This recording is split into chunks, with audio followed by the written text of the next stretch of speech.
Welcome to John Passadino, a podcast of life lessons and observations. and now here is your host, John Passadino.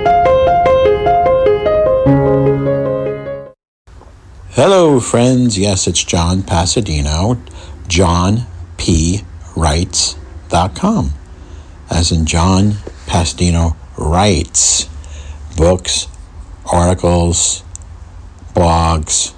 He does podcasts, and that's me. So I'm looking at a book.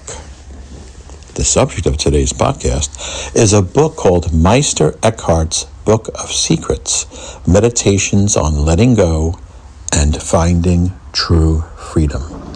And the authors are Mark S. Burrows and Jon M. Sweeney, authors of this book. That's right. Oh, yeah, I'm reading the top of the book. It says Mark S. Burrows and Jon M. Sweeney, authors of Meister Eckhart's Book of...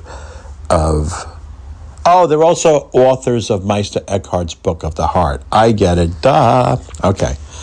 So these the two authors did an incredible job of taking the work of Meister Eckhart, who was a 12th and... Oh, wait.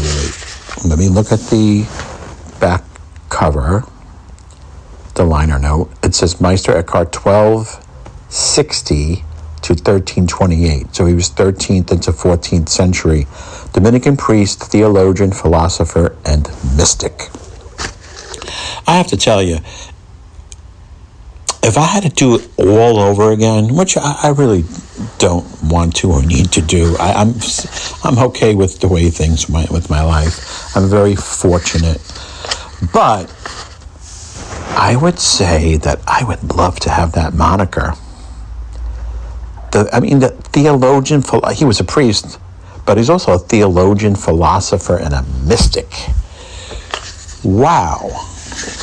So, obviously, he studied a great deal, and his works are available. If you go to Amazon, you'd find a ton of books on Amazon Kindle alone. They have the complete sermons and the complete writings and really long books. But what these guys did, Mark S. Burrows and Jon M. Sweeney, John is Jon, by the way, and Sweeney has an E in it. What they did was they went through his material and they formed short little poems. This comes off as a poetry. The book I'm holding, Meister Eckhart's Book of Secrets, comes off as a poetry book or a prayer book. It's not a I'm sorry, it can't be an autobiography. It's not a biography. It's not a review of his life. You can go elsewhere. You can go to Wikipedia for that, of Meister Eckhart's life. But if you just stick your thumb in the book, you could stick your thumb in anywhere. You don't have to read it in order. And you'll find some really cool, like this one. Okay, I lied. I had a sticky note here. So I'll read you, this is page 115, I'll read you one of the writings, which I saw this morning. And I picked this book off the shelf, and I stick my finger in, and I just read a few things, and I have to tell you, it's done a tremendous, it's helped my faith tremendously. Because being an independent thinker, I see all sides. I study the James Tabor, Bart Ehrman, New Testament scholars who can make your head spin off your shoulders. And I'll meet with my parish priest and I'll talk to the priest, and he'll screw it back on. But then again, and you just go on YouTube and you could run across a bunch of atheists that will, unless you are, I hate to say this, brainwashed. Unless you're, I feel that questioning gives a person integrity. If you accept every single thing that every single person says without some investigation. I don't know. I don't particularly care for that approach. It's just me. It's my personality. Anyway, let me get to the reading. So Stop Looking is the title of this. It's a 3-paragraph page, 3 short 3-line paragraphs. Here is a truth that we can scarcely imagine. Where God is, there is the soul. And where the soul is, there is God. Think about it. When you do, you'll stop looking for God here or there, now or then, and pay attention to where you are and who you are in your soul. Only then will you finally see that the soul and God are one. The rest will be easy. See, I like this kind of stuff. You may be going like, what is he talking about? Let's see. Oh, here's another one, page 87. Now, I stuck my thumb in the book, and I have read this one before, to be honest. But here again, how should we seek God? 3 short, 3-line paragraphs. Some wonder if this is possible, since God is incomprehensible. But I say it can be done in 3 ways. First, in all other creatures that exist. Second, in all the things we do. And third, with flaming love. Give yourself to these 3, and you will find what you are seeking on the wayless way. Boom, mic drop. See, I feel that religions, the institutions of religions, of the various religions, have, and I understand that there are books written, there were prophets, we have thousands of years of writings and rules and regulations and guidance that were passed down from generation to generation. But we have so many different organizations that pick and choose what dogma they are going to align their, let's just say, church with. And so you could be a Protestant or a Lutheran or a Calvinist or a Catholic and I can a Methodist. You can Episcopalian. You can go on and on. And I'm not even talking about the Jewish faith, because there are so many variations within that faith. And I'm sure, I don't know Islam very well, but I'm sure there are practicing, and there are some that are very dedicated. And the Hindu faith also, with many gods and gurus and holidays and meditations, and then there's Buddhism, which is not really a religion. But the point is that there are so many different organizations.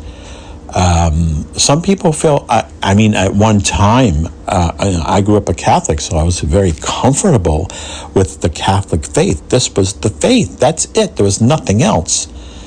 And you followed those rules, and you received those sacraments, and you were good as long as you followed the 10 Commandments and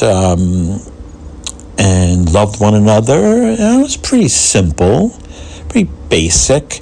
But there was also, growing up, can't eat meat on Fridays, and then something, holy day of obligation, and you have to wear, at one time the women had to wear a hat at church, and all these little rules and regulations. And they give out the host, which is they believe to be the body of Christ, the actual body of Christ, and wine at one time before pre-pandemic, which is was a transformation of red wine into the blood of Christ. So, you're expected to consume those on a regular basis, in order to make it to heaven. So that's one of the criteria I'm talking about.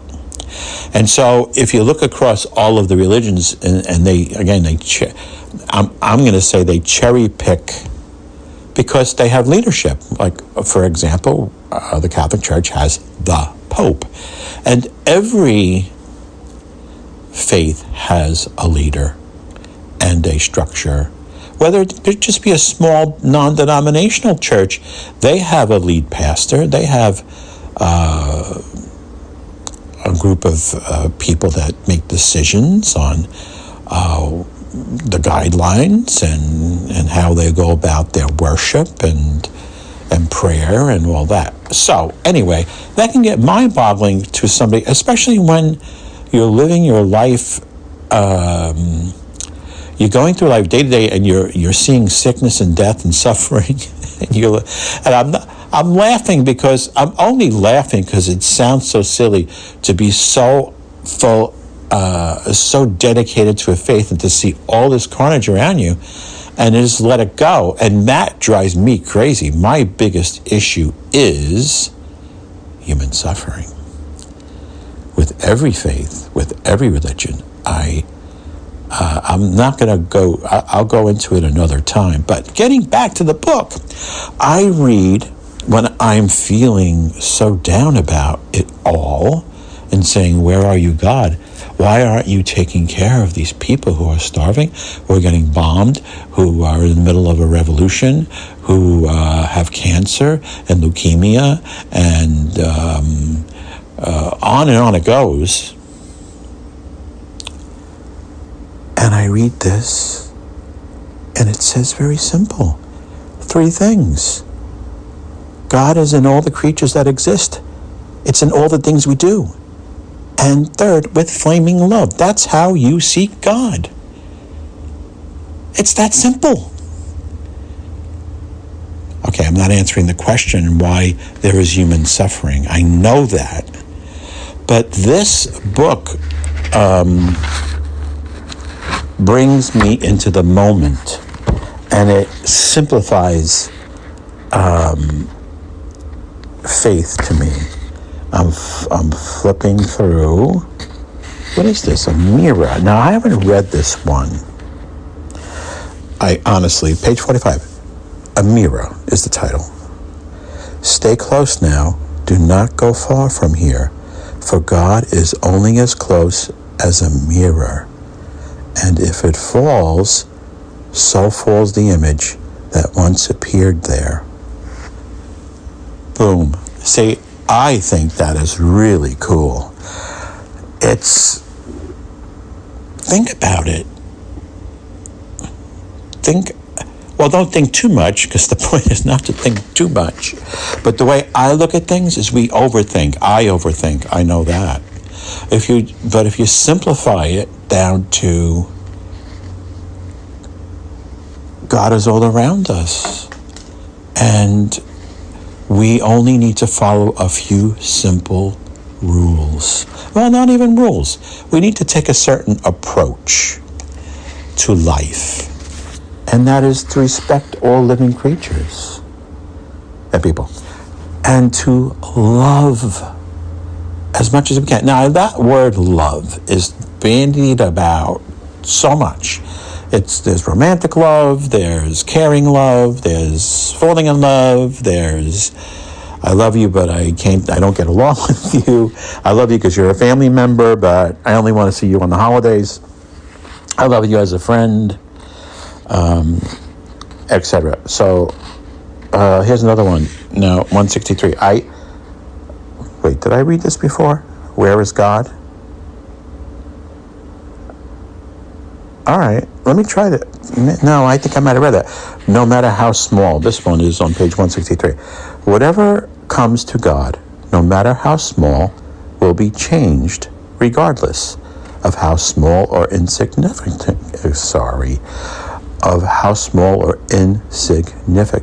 it is.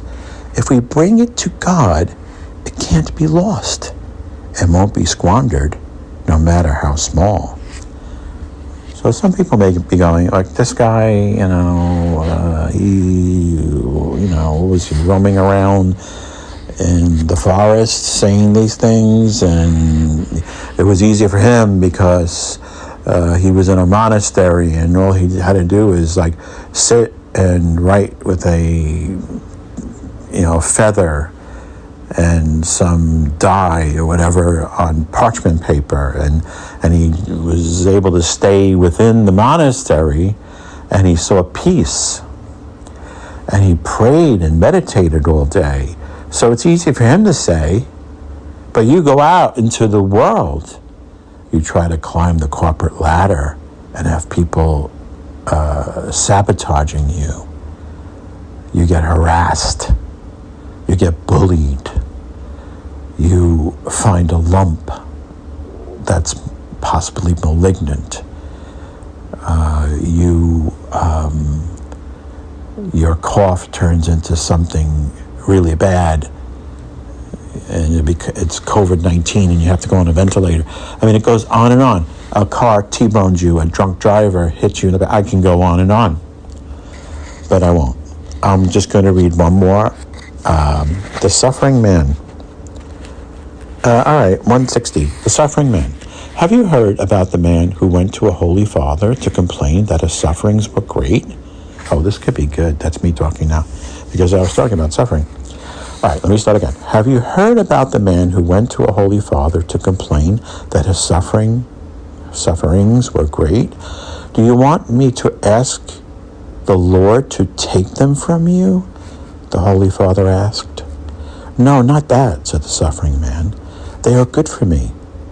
But please intercede on my behalf and ask the Lord for just a little more grace to accompany them. Okay, I have to read this again because this is really important, because it does address the suffering. Okay, it's called The Suffering Man, page 160, Meister Eckhart's Book of Secrets. Have you heard about the man who went to a holy father to complain that his sufferings were great? Do you want me to ask the Lord to take them from you? The holy father asked. No, not that, said the suffering man. They are good for me, but please intercede on my behalf and ask the Lord for just a little more grace to accompany them. Just a little more grace. Don't take the suffering away. It's okay. I'll deal with the pain. I just need some grace.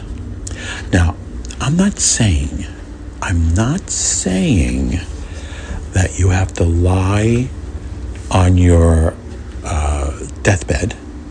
You have to suffer from incurable cancer and say, this is good, just give me some grace. No. I'm not saying don't go for chemotherapy. I'm not saying your leg got smashed by a car and you should just go, no, I'll take the pain away. I want the pain. It's fine. Don't cure me. Don't pray for me. I'm saying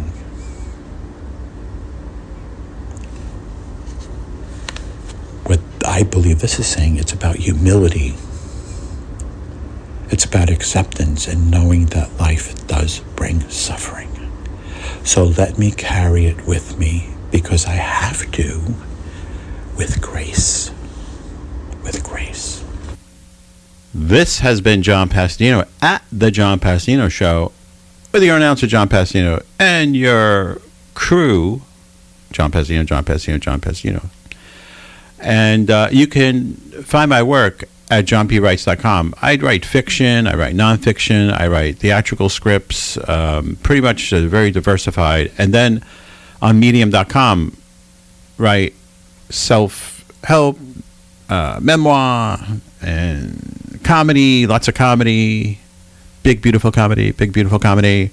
And I have theatrical scripts at Lazy Bee Scripts. You could find the hub for all this is johnpwrites.com. But consider Substack, where you can subscribe to my newsletter, Lens of Hopefulness, where I put all that together, lots of that together, so you could at one place get it all. And if you pay for a subscription, you get like $5 a month. It's like one Starbucks, the small coffee. I don't know what they're called. Small. I don't know. I hate those sizes. Drive me nuts. But Starbucks is great. I love the people at Starbucks. They're all beautiful people. Don't mean to offend anybody. But anyway, consider telling your friends and family about this, and come back, please, and listen to my other podcasts. I'm looking to interview lots more guests this season. And I wish you well, and go with the mind of the Buddha and the heart of the Christ. This is John Passadino at the John Passadino Show. Thank you for listening. You can find John's writing and other work At johnpwrites.com.